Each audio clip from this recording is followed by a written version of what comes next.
어둠이 내리고 하루의 마지막 시간이 다가오면 우리는 자연스레 잠자리로 향합니다.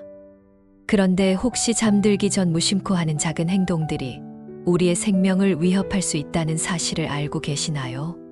평범해 보이는 저녁 시간의 루틴이 때로는 우리 몸에 돌이킬 수 없는 상처를 남기고 심지어 아침 햇살을 다시 볼 수 없게 만들 수도 있습니다.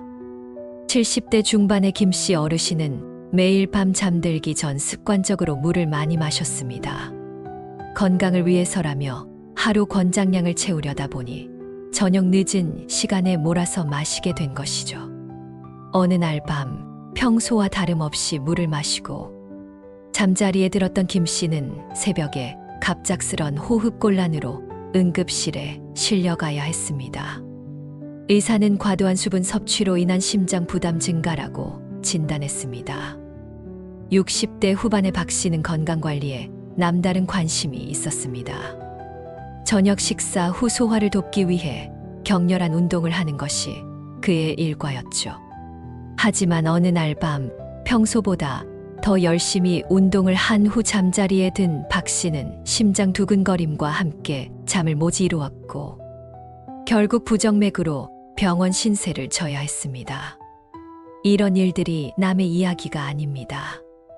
우리 주변에서 심지어 우리 자신에게도 언제든 일어날 수 있는 현실적인 위험이죠. 특히 50대 이후로 접어들면서 우리 몸은 젊었을 때와는 다른 반응을 보입니다. 심장은 예전만큼 튼튼하지 않고 신장의 기능도 점차 약해집니다. 그런데 이런 변화를 인식하지 못한 채 젊었을 때의 습관을 그대로 유지한다면 우리도 모르는 사이에 위험한 상황에 놓일 수 있습니다. 잠들기 전 시간은 우리 몸이 하루 동안 쌓인 피로를 풀고 다음 날을 준비하는 소중한 시간입니다. 하지만 잘못된 습관들이 이 평화로운 시간을 위험천만한 순간으로 바꿀 수 있습니다. 오늘은 잠들기 전 절대 하면 안 되는 5가지 행동에 대해 이야기해 보려 합니다. 이 행동들은 단순히 잠을 방해하는 정도가 아니라 우리의 생명을 위협할 수 있는 심각한 위험 요소들입니다. 첫 번째로 말씀드릴 것은 과도한 수분 섭취입니다. 물은 생명의 근원이라고 하죠. 하루 8잔의 물을 마시라는 건강 상식도 널리 알려져 있습니다. 하지만 이 좋은 물도 잘못된 시간에 과도하게 마시면 독이 될 수 있습니다. 특히 잠들기 전 23시간 동안 많은 양의 물을 마시는 것은 매우 위험한 행동입니다. 우리가 잠들면 신체의 모든 기관들이 휴식 모드로 들어갑니다. 심장 박동수는 감소하고 신장의 활동도 느려집니다. 이때 갑자기 많은 양의 수분이 들어오면 어떻게 될까요? 신장은 이 많은 수분을 처리하기 위해 쉬지 못하고 계속 일해야 합니다. 더 심각한 것은 심장에 가해지는 부담입니다. 의학적으로 설명하면 과도한 수분 섭취는 혈액량을 급격히 증가시킵니다. 혈액량이 늘어나면 심장은 더 많은 혈액을 펌프질해야 함으로 심장에 가해지는 부담이 커집니다. 특히 고혈압이나 심장질환이 있는 분들의 경우 이런 갑작스런 부담 증가는 심장마비나 뇌졸중을 유발할 수 있습니다. 실제로 야간에 발생하는 심혈관 질환의 상당수가 이런 잘못된 수분 섭취 습관과 관련이 있다는 연구 결과도 있습니다. 또한 과도한 야간 수분 섭취는 수면의 질을 크게 떨어뜨립니다. 밤중에 화장실을 가기 위해 자주 깨어나게 되고 이는 깊은 잠을 방해합니다. 깊은 잠을 못 자면 성장 호르몬 분비가 줄어들고 면역력도 떨어집니다. 결국 전반적인 건강 상태가 악화되는 악순환이 시작되는 것입니다. 그렇다면 올바른 수분 섭취 방법은 무엇일까요? 가장 중요한 것은 시간 배분입니다. 하루 필요한 수분량을 아침부터 저녁 식사 시간까지 고르게 분배해서 섭취하는 것이 좋습니다. 잠들기 23시간 전부터는 수분 섭취를 최소화해야 합니다. 만약 목이 마르다면 입술을 적시는 정도의 소량만 마시는 것이 안전합니다. 두 번째 위험한 행동은 잠들기 전 격렬한 운동입니다. 운동은 건강의 기본이라고 여겨지는 만큼 많은 분들이 저녁 시간을 활용해 운동을 하곤 합니다. 하지만 잠들기 직전의 격렬한 운동은 오히려 건강을 해칠 수 있습니다. 65세의 최 씨는 매일 저녁 9시경 동네 헬스장에서 1시간가량 웨이트 트레이닝을 했습니다. 건강관리에 대한 의지가 남달랐던 최 씨는 나이가 들수록 더 열심히 운동해야 한다고 생각했죠. 하지만 몇 달 후 평소보다 더 무거운 중량으로 운동을 한 날 밤, 잠자리에서 심한 가슴 답답함과 함께 식은땀이 나기 시작했습니다. 다행히 가족이 빨리 발견해 병원으로 이송됐지만 의사는 과도한 야간 운동으로 인한 심장 부담이 원인이라고 설명했습니다. 운동을 하면 우리 몸에는 여러 가지 생리적 변화가 일어납니다. 심장 박동수가 증가하고 혈압이 올라가며 체온도 상승합니다. 또한 아드레날린과 같은 각성 호르몬이 분비되어 몸이 흥분 상태가 됩니다. 이런 상태는 낮 시간이라면 문제가 되지 않지만 잠들기 전이라면 이야기가 달라집니다. 의학적으로 보면 격렬한 운동 후에는 심장 박동수가 정상으로 돌아오는데 최소 23시간이 걸립니다. 특히 나이가 들수록 이 회복 시간은 더 길어집니다. 만약 심장이 완전히 안정되지 않은 상태에서 잠들면 수면 중에 심장에 무리가 갈 수 있습니다. 더욱이 기존의 심혈관 질환이 있는 분들의 경우 야간에 갑작스런 심장마비를 일으킬 위험이 높아집니다. 또한 격렬한 운동은 코티솔이라는 스트레스 호르몬의 분비를 촉진합니다. 코티솔은 몸을 각성 상태로 만들어 잠들기 어렵게 만들 뿐만 아니라 장기적으로 면역력 저하와 노화 촉진을 가져올 수 있습니다. 올바른 저녁 운동 방법은 강도와 시간을 조절하는 것입니다. 잠들기 34시간 전까지는 격렬한 운동을 마치는 것이 좋습니다. 만약 저녁 시간에 운동을 해야 한다면 가벼운 스트레칭이나 요가, 산책 정도의 낮은 강도 운동을 권합니다. 이런 운동들은 오히려 긴장을 완화시켜 숙면에 도움이 됩니다. 세 번째 위험한 행동은 무분별한 약 복용입니다. 나이가 들수록 복용하는 약의 종류와 개수가 늘어나는 것은 자연스러운 일입니다. 하지만 잠들기 전 무분별하게 약을 복용하는 것은 생명을 위협할 수 있는 위험한 행동입니다. 72세 이 씨는 고혈압, 당뇨, 관절염 등 여러 질환으로 인해 10여 가지의 약을 복용하고 있었습니다. 어느 날 잠들기 전 평소보다 혈압이 높게 측정되자 걱정이 된 이 씨는 의사의 처방량보다 많은 혈압약을 복용했습니다. 또한 무릎이 아프다며 진통제도 함께 먹었죠. 하지만 새벽에 가족이 확인해 보니 이 씨는 의식을 잃은 채 호흡이 매우 약해져 있었고 응급실에서 약물 과다 복용으로 인한 위험한 상태라는 진단을 받았습니다. 약물은 우리 몸에서 간과 신장을 통해 대사되고 배출됩니다. 하지만 나이가 들면서 이런 기관들의 기능이 떨어지기 때문에 젊었을 때와 같은 양의 약물이라도 체내에 더 오래 머물게 됩니다. 특히 잠들기 전에 약을 복용하면 수면 중 대사 활동이 느려진 상태에서 약물 농도가 위험한 수준까지 올라갈 수 있습니다. 의학적으로 볼 때 여러 약물을 동시에 복용하는 것은 약물 상호작용의 위험을 크게 높입니다. 예를 들어 혈압약과 수면제를 함께 복용하면 혈압이 과도하게 떨어져 쇼크 상태에 빠질 수 있습니다. 또한 진통제와 항응고제를 함께 복용하면 뇌출혈의 위험이 증가합니다. 특히 위험한 것은 처방전 없이 구입할 수 있는 일반 의약품들입니다. 감기약, 진통제, 소화제 등이 대표적인데 이런 약들도 다른 처방약과 상호작용을 일으킬 수 있습니다. 더욱이 많은 분들이 이런 약들은 안전하다고 생각해서 용법 용량을 지키지 않는 경우가 많습니다. 약물 복용의 올바른 방법은 반드시 의사나 약사의 지시를 따르는 것입니다. 복용 시간, 복용량, 복용 방법을 정확히 지켜야 하며 임의로 용량을 늘리거나 줄여서는 안 됩니다. 또한 새로운 약을 추가로 복용해야 할 때는 반드시 기존에 복용하던 약들과의 상호작용을 확인해야 합니다. 가능하다면 복용하는 모든 약물의 목록을 작성해서 병원 방문 시마다 의사에게 보여주는 것이 좋습니다. 네 번째 위험한 행동은 잠들기 전 과식이나 기름진 음식 섭취입니다. 저녁 식사 후 간식을 먹거나 늦은 시간에 야식을 즐기는 것은 많은 분들의 일상적인 모습입니다. 하지만 이런 습관이 수면 중 생명을 위협할 수 있다는 사실을 아시나요?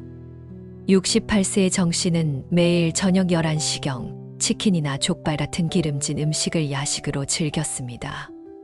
혼자 사는 정 씨에게는 TV를 보며 먹는 야식이 하루의 유일한 즐거움이었죠. 하지만 어느 날 밤 평소보다 많은 양의 족발을 먹고 잠들었던 정 씨는 새벽에 극심한 복통과 함께 구토 증상을 보였습니다. 응급실에서 확인한 결과 급성 췌장염이었고 의사는 기름진 야식이 주된 원인이라고 설명했습니다. 잠들기 전 과식이나 기름진 음식 섭취가 위험한 이유는 여러 가지입니다. 우선 수면 중에는 소화 기능이 현저히 떨어집니다.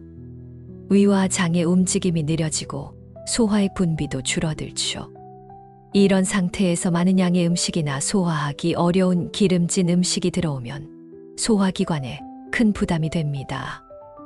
의학적으로 설명하면 기름진 음식은 위에서 머무는 시간이 길고 소화를 위해 많은 에너지가 필요합니다.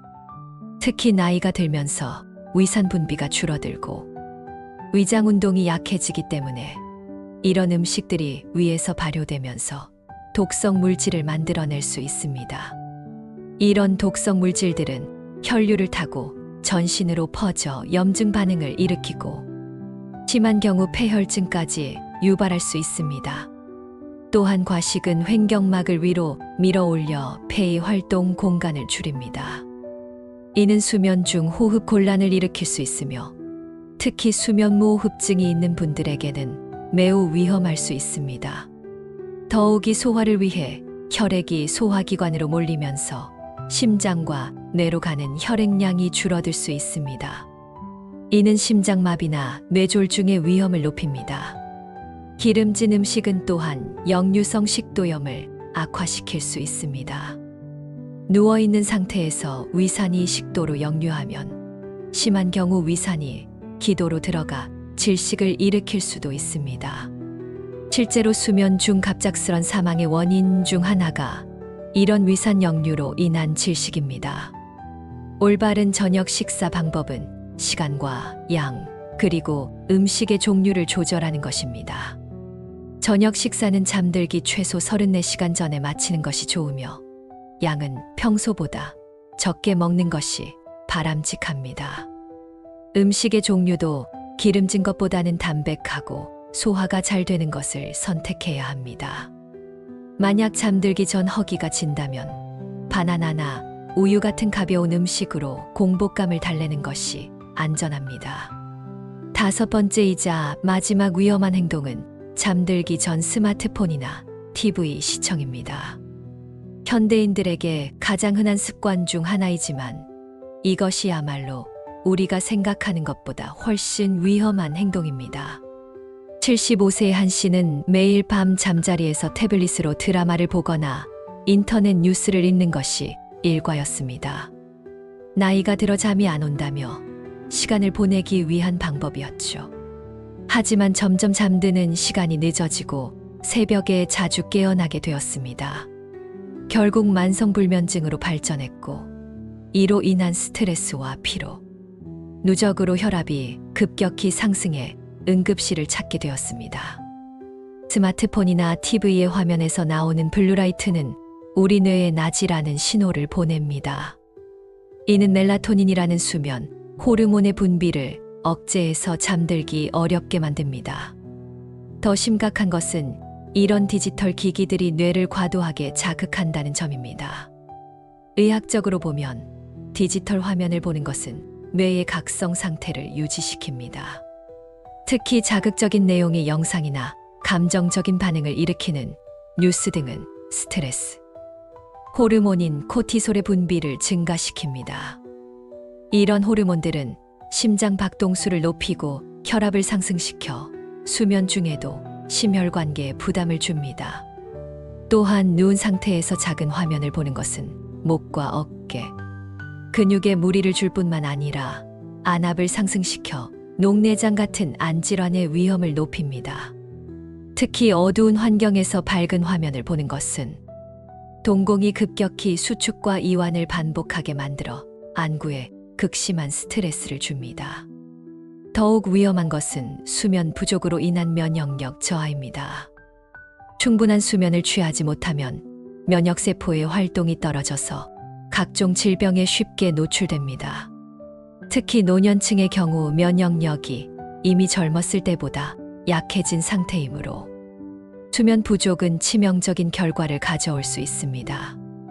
올바른 수면 환경을 만들기 위해서는 잠들기 최소 12시간 전부터는 모든 디지털 기기를 멀리해야 합니다. 침실에는 TV나 스마트폰을 두지 않는 것이 가장 좋습니다. 대신 조용한 음악을 듣거나 가벼운 독서를 통해 마음을 진정시키는 것이 바람직합니다. 이제까지 잠들기 전 절대 하면 안 되는 5가지 행동에 대해 말씀드렸습니다. 과도한 수분 섭취, 격렬한 운동, 무분별한 약 복용, 과식이나 기름진 음식 섭취, 그리고 스마트폰이나 TV 시청. 이 모든 것들이 우리에게는 너무나 일상적인 행동들입니다. 하지만 이런 작은 습관들이 모여서 우리의 건강을, 더 나아가 생명을 위협할 수 있다는 사실을 꼭 기억하셨으면 합니다. 나이가 들수록 우리 몸은 젊었을 때와는 다른 반응을 보입니다. 회복력도 떨어지고 작은 자극에도 큰 변화를 보일 수 있습니다. 그렇기 때문에 더욱 세심하게 자신의 몸을 살피고 건강한 습관을 만들어가는 것이 중요합니다. 건강한 수면을 위해서는 규칙적인 생활 패턴을 유지하는 것이 가장 기본입니다. 매일 같은 시간에 잠자리에 들고 같은 시간에 일어나는 것을 습관화해야 합니다. 침실은 시원하고 어둡게 유지하며 편안한 잠옷을 입는 것도 도움이 됩니다. 또한 낮 시간의 활동도 밤의 수면에 큰 영향을 미칩니다. 적당한 낮잠은 괜찮지만 너무 늦은 시간이나 긴 시간의 낮잠은 밤잠을 방해할 수 있습니다. 대신 낮에는 햇볕을 충분히 쬐고 가벼운 운동을 꾸준히 하는 것이 좋습니다. 스트레스 관리도 중요합니다. 걱정이나 고민이 많으면 잠들기 어려워집니다. 잠들기 전에는 하루 있었던 좋은 일들을 떠올리거나 감사한 마음을 갖는 것이 도움이 됩니다. 명상이나 심호흡 같은 이완 기법을 배워두는 것도 좋은 방법입니다. 무엇보다 중요한 것은 자신의 몸이 보내는 신호를 잘 듣는 것입니다. 평소와 다른 증상이 나타나거나 잠들기 어려운 날이 계속된다면 주저하지 말고 의사와 상담하시기 바랍니다. 작은 변화라도 놓치지 않고 관리하는 것이 건강한 노년을 보내는 비결입니다. 지금 이 순간 자신의 저녁 시간 루틴을 한번 돌아보시기 바랍니다. 혹시 오늘 말씀드린 위험한 행동들을 무심코 하고 있지는 않으신가요? 만약 그렇다면 오늘부터라도 조금씩 바꿔나가시기 바랍니다. 작은 변화가 모여 큰 건강을 만들어냅니다. 건강한 밤, 평화로운 잠은 단순히 하루를 마무리하는 것이 아닙니다. 내일을 준비하고 더 나은 삶을 위한 에너지를 충전하는 소중한 시간입니다. 이 시간을 제대로 보내는 것이야말로 우리가 사랑하는 가족들과 더 오랫동안 함께할 수 있는 방법이겠죠. 당신의 건강한 잠자리, 평안한 밤을 진심으로 응원합니다. 오늘 이야기가 당신의 건강한 삶에 작은 도움이 되었기를 바라며, 혹시 주변에 비슷한 고민을 가진 분들이 계신다면 이 내용을 함께 나눠주시면 좋겠습니다. 건강한 정보를 함께 공유하는 것만큼 소중한 일은 없으니까요. 구독과 좋아요는 큰 힘이 됩니다. 댓글로 당신의 경험도 들려주세요. 오늘도 당신의 인생 이막이 더 따뜻하고 아름답게 꽃피기를 바랍니다.